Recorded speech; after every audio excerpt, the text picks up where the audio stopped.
വംശീയ ഹത്യ, വംശീയ അധിക്ഷേപം, ജാതി അധിക്ഷേപം, റാഗിങ് മൂലമുള്ള ആത്മഹത്യകൾ, കൊലപാതകങ്ങൾ ഒക്കെ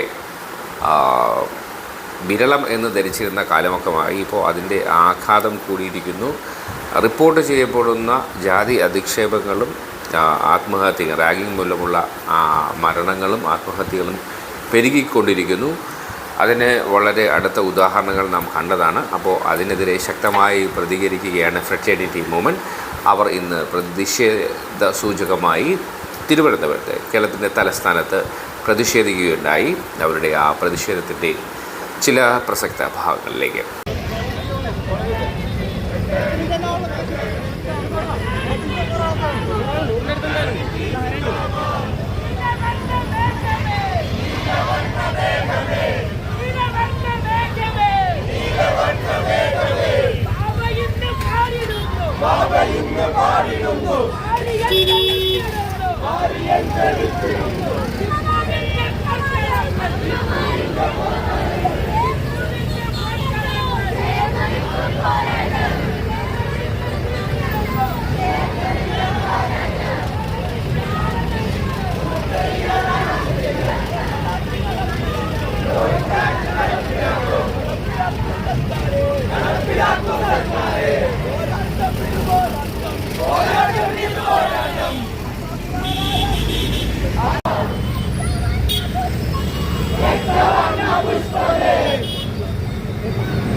സമാപന സമ്മേളനത്തിൽ ഐക്യദാർഢ്യം അർപ്പിച്ചുകൊണ്ട് അഭിവാദ്യം ചെയ്തുകൊണ്ട് സംസാരിക്കുന്നതിന് വേണ്ടി ആദരപൂർവ്വം ക്ഷണിക്കുന്നു.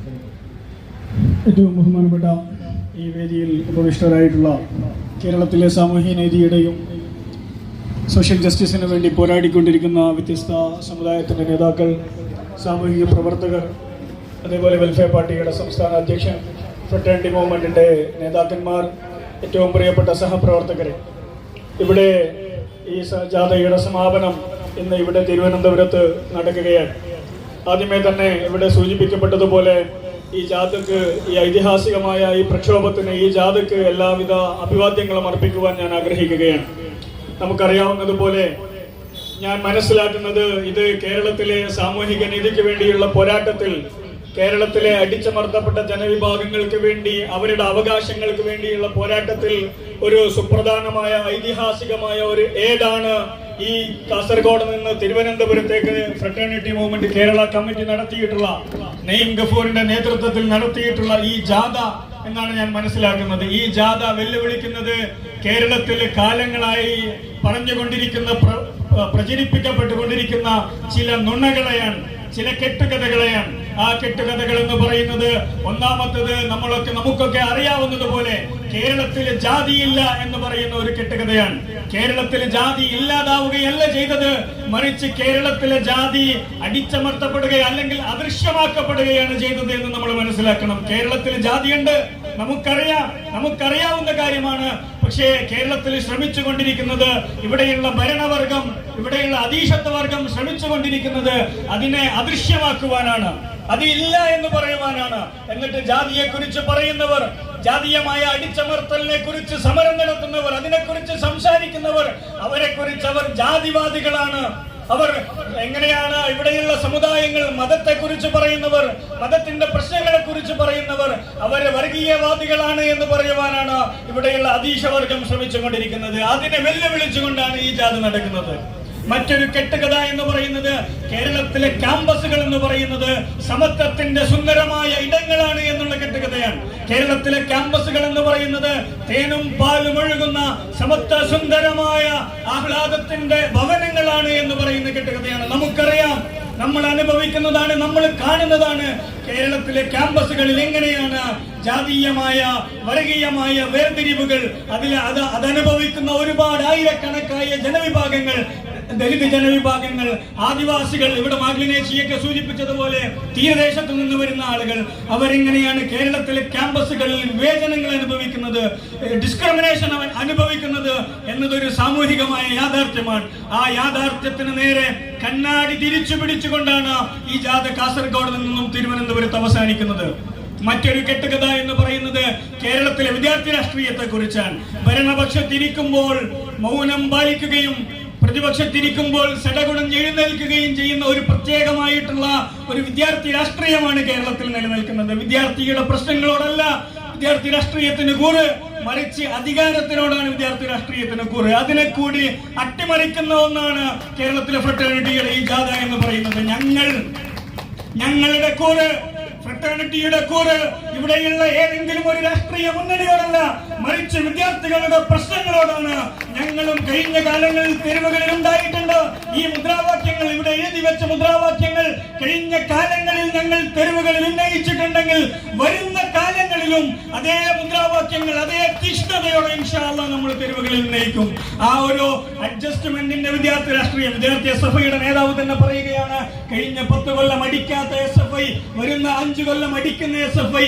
അങ്ങനെ ഭരണം മാറുന്നതിനനുസരിച്ച് മാറുന്ന അഡ്ജസ്റ്റ്മെന്റിന്റെ രാഷ്ട്രീയമല്ല, മറിച്ച് വിദ്യാർത്ഥികളുടെ പ്രശ്നങ്ങളോടൊപ്പം, ജനുവിനായ വിദ്യാർത്ഥികളുടെ രാഷ്ട്രീയത്തോടൊപ്പം അതിനെ ഉന്നയിക്കുകയും അതിനെ ഉയർത്തിക്കൊണ്ടുവരികയും ചെയ്യുന്ന രാഷ്ട്രീയമാണ് ഫ്രട്ടേണിറ്റിയുടേത് എന്ന് പ്രഖ്യാപിച്ചുകൊണ്ടാണ് ഈ ജാഥ ഇവിടെ സമാപിക്കുന്നത്. നമുക്കറിയാം, ഇവിടെ മറ്റൊരു തട്ടിപ്പ് എല്ലാ കാലത്തും നടക്കാറുള്ളത്. പ്രതിപക്ഷത്തിരിക്കുമ്പോൾ സമൂഹത്തിന്റെ സാമൂഹിക നീതിയുടെ പ്രശ്നങ്ങൾക്കൊപ്പം നിൽക്കുകയും ഭരണത്തിലേക്ക് വരുമ്പോൾ ഇവിടുത്തെ വരേണ്യതയുടെ ആളുകളായി മാറുകയും ചെയ്യുന്ന പ്രത്യേകമായ ഒരു വഴക്കം ഇവിടെയുള്ള അധികാരത്തിനുണ്ട് എന്ന് നമുക്കറിയാം. ഇവിടെ മുഖ്യമന്ത്രി പെട്ടെന്ന് മേനോനായി മാറുന്നത് എങ്ങനെയാണ് എന്ന് നമുക്കറിയാം. അത് ഭരണപക്ഷത്തിരിക്കുമ്പോൾ വരേണ്യതയുടെ മൂടുതാങ്ങികളായി മാറുന്ന ഒരു രാഷ്ട്രീയം കേരളത്തിലുള്ളതാണ്. അത് എല്ലായിടത്തുമുള്ളതാണ്. അതിനെ ചോദ്യം ചെയ്തുകൊണ്ട് തന്നെ സാമൂഹിക നീതിയുടെ പ്രശ്നങ്ങൾക്ക് വേണ്ടി ശബ്ദമുയർത്തുവാൻ ഫ്രട്ടേണിറ്റി തെരുവിലുണ്ടാകും എന്ന് പറയുവാൻ ഞാൻ ആഗ്രഹിക്കുകയാണ്. ഈ മൂവ്മെന്റ് എന്ന് പറയുന്നത്, ഫ്രട്ടേണിറ്റിയുടെ രൂപീകരണം എന്ന് പറയുന്നത് രോഹിത് മൂവ്മെന്റിന്റെ തുടർച്ചയാണ്.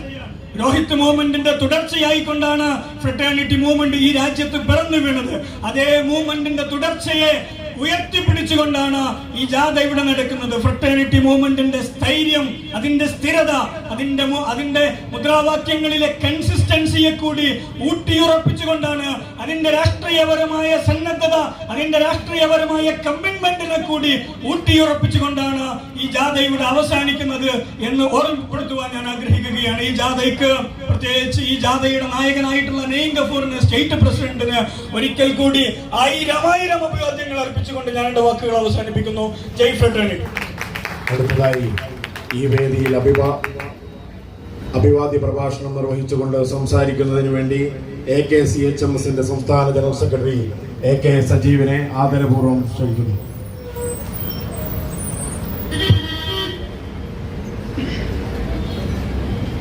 കാസർഗോഡ് നിന്നും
കൊള്ളപ്പലിശക്കാർക്കെതിരെ ശക്തമായി പ്രവർത്തിച്ച അവരെ അടിച്ചൊതുക്കിയ മുൻ ആഭ്യന്തരമന്ത്രിയും ഇപ്പോഴത്തെ നിയുക്ത ആഭ്യന്തരമന്ത്രിയുമാണ് നമ്മുടെ രമേശ് ചെന്നിത്തല. എന്തായാലും അദ്ദേഹം റാഗിങ്ങിനും ഇത്തരം അധിക്ഷേപങ്ങൾക്കുമെതിരെ ശക്തമായ ഒരു നടപടി സ്വീകരിക്കുമെന്നാണ് പ്രതീക്ഷ. എന്തായാലും കാത്തിരുന്ന് കാണേണ്ടത്. എന്തായാലും ഏതൊരു തരത്തിലുള്ള ജാതീയ അധിക്ഷേപവും ഇത്തരത്തിലുള്ള ക്രൂരമായ റാഗിങ്ങും എന്നേക്കുമായി അവസാനിപ്പിക്കേണ്ടതുണ്ട്. അതിന് ഒത്തൊരുമിച്ച് പ്രവർത്തിക്കേണ്ടതുണ്ട് എന്നതും നമ്മൾ ഓർക്കുക.